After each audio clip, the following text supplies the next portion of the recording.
For a very long time, you know, I lacked a lot of self-confidence. You remember when we first met? Mm-hmm. I could not see anything pretty about my tummy. Yeah. Because of the stretch marks I had when I had my baby. I could not see. And you know who caused that? My ex. Because they kept body shaming me. This same thing that happened to me happened because I had a baby for you. Happened to me because I had a son for you. I'm like, but now you made it everything that became on me. Like, I'm naked and you're telling me,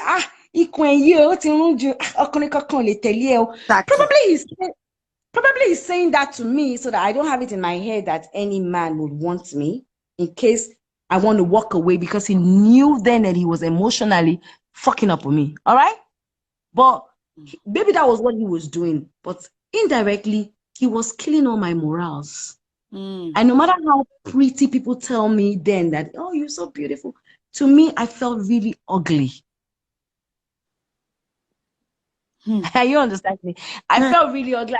I remember when I left him and I had my first boyfriend, you know, it was always, no matter what we are doing, my hand is in on my tummy, you understand? And you say, okay, a lot of women have it now. I'm like, it's ugly. So you see, when you stay in that relationship, they fuck up your brain that even they take away your self-esteem in such a way that you don't even nothing. Even if you like that relationship or marriage, you know, it's so hard for you to build it up again. What made me started lightening up my skin? Remember, I had it when I had Priscilla, this permanent that thing. And I used to feel dirty because, like, people will, and I'm a very neat person, but when people say, you know, so the thing used to make me feel so dirty. And in the process of trying to want to get that off, I started, you know, lightening up my skin. And I noticed that when I started using lightening cream, the whole thing disappeared. And that's what covered me with lightening cream. Okay, fine, good. But I'm still pretty though with it anyways. Now, those days then, when I had that, he was the first person to always say, so even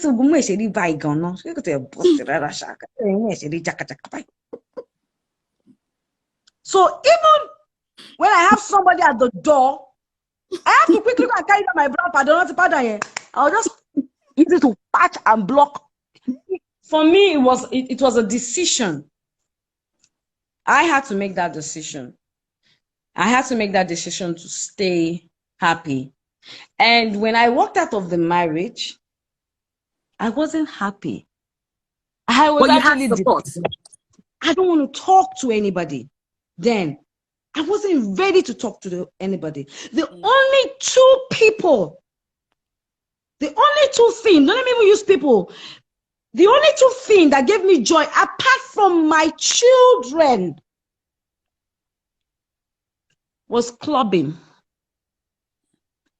and drinking sometimes.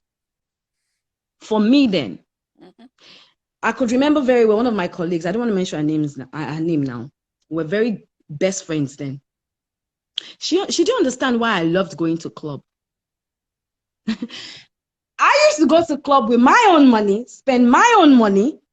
But each time I'm in the club and I'm hearing those songs and we're dancing and that moment, I'm not thinking of anything. When I'm with the kids and we're talking and we're playing and, you know, I'm taking care of them, that moment, I'm not thinking of anything. But the moment I'm alone in my room, I'm saying to myself, Iyabo, you worthless. You failed. You are ugly. How could you have a child and look so skinny and so ugly? Before you had kids, you were thick. You were pretty. Now you have to lightening up your skin to get off all these things, and look at now, you have to deal with that. And even you had a tattoo on, you still look ugly because there's no one's going to marry you. No one's going to accept you. You have 2 kids at your age. Failed marriage. Your mom had a failed marriage and you're having a failed marriage. It's an ancestral cause. You just took up your maternal, you are dead, you are gone. Those are the things that rings in my head. And then you can call me that moment and I pick, what's up, oh, moment, I'm not happy. I say, can you come? We talk, we chat, will you put that down again? And it happens again. Depression is real. It is real. And if you're not strong, it will take you from this and throw you down. And that's why for a very long time in my life, I was not outgoing. Like, I go out, but I wasn't. A lot of people saw me as mean, as rude, as saucy, because I didn't want to allow people into my life. You became very defensive. And so it was so easy for me to play gangster role, trust me. It was so easy for me to play the bitch girl, the bad girl, the rude girl, the crazy girl. Because that was what I was feeling at that time. That was how I could deal with myself at that time. And I didn't want nobody to love me.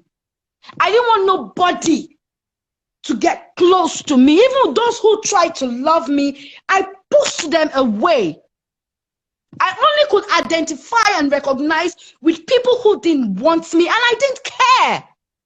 And you know that story, Tosin, because for a very long time, that was who I was. The only good thing about me then was that my children were my strength. My children were my everything. I just wanted to see those kids happy. I wanted to see them have the world. And I was ready to give everything and everything to them. Yeah.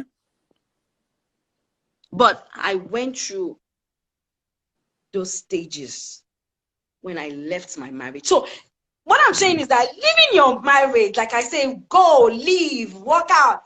It doesn't mean when you leave, everything is going to be rosy. It doesn't mean when you leave, you're going to get out of that depression or that's whatever it is you're going through. That's when it starts. It will go with you as you move. But when I'm depressed, when I'm going through my pain, I even thought I found love at a particular point in time, and I started to do again for that person like I did for my husband, my ex-husband. I was doing for him, hoping and thinking that as I'm doing, he will be different. But unfortunately, he was also a narcissist, and I was doing, and I wasn't getting, I was trying, and then that even became war. I almost lost my sanity because I could not understand. How can I give you so much love and then you cannot love me back in return? How can that be? Now that was another story. And I felt so much rage. That's it, babe. But I didn't care. That's it. I don't want us to change this conversation, but I don't want you upset. It's going You get what I'm saying? Take away. Oh, sorry, I'm getting too emotional now. Please. Hello? Yeah, I'm here. Can you hear me? Hello, Tosi, can you hear me? I can't hear you anymore. Yeah, I can hear you. Can you hear me? Can you hear me? So it was, I didn't care about my happiness. I was angry that I could not be loved. You need to calm down. You're going to. I was angry that a lot of people looked down on me, and I gave love, Iyabo, even though I did not receive it back. And don't forget that the reason why I'm having my YouTube program that is coming on very soon, that you, Tosin, encouraged me to do, was because I come from, I'm this child that was just born into a world whereby it's enough. Those, are you listening? I'm listening. Can you hear me?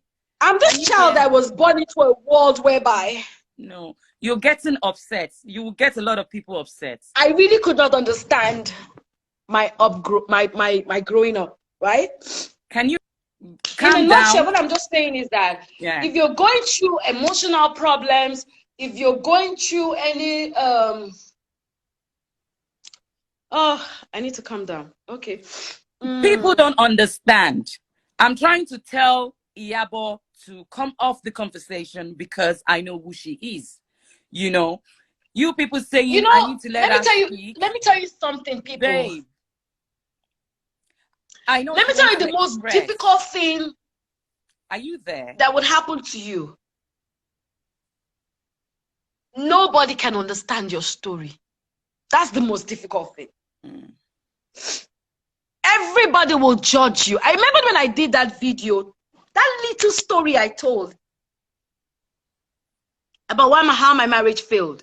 That little story. Let me tell you, that's just the tip of a million things that has happened to me. A tip of a million.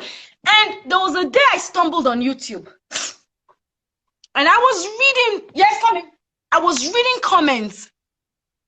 And people were mocking. Someone said, oh, she's an actress, she's acting. Why is she talking about this thing? Why is she bringing her story to social media?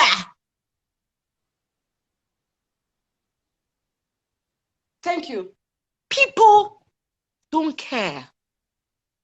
Exactly. They will never care. So at the end of the day, it's all about you, your happiness. If you're in a marriage or in a relationship and you're going through one, you can go that way, and you're going through one emotional problem, they're beating you, you're not happy, your mental health is important. Please make a decision for yourself. Think, use your brain, and stay happy. God bless you. I love you. I gotta go. I love you.